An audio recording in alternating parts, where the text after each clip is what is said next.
میرا علاج چل رہا ہے ہومیوپیتھک کا، اس میں دوا پینے کے بعد 30 منٹ تک کھانا پینا منع ہے، اور دوا کی تھوڑی سی بو آتی ہے، دوا کھانے کے بعد وہ بو منہ سے بھی آتی ہے، چونکہ ہومیوپیتھک میں الکوہل ہوتا ہے۔ کیا اس کو اس دوا کو پینے کے بعد نماز قرآن کی تلاوت کر سکتے ہیں؟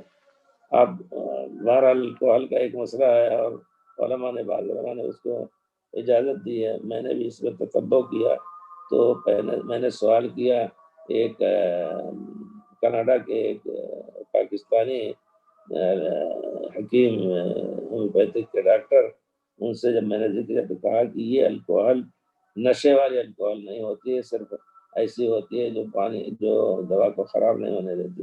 اگر اس حقیقت ہے تو اس میں شبہ ہی نہیں، لیکن اگر الکوہل ہے تو تھوڑا الکوہل بھی حرام ہے، اس سے مسلمانوں کو بچنا چاہیے، کوئی اور طریقہ اختیار کریں۔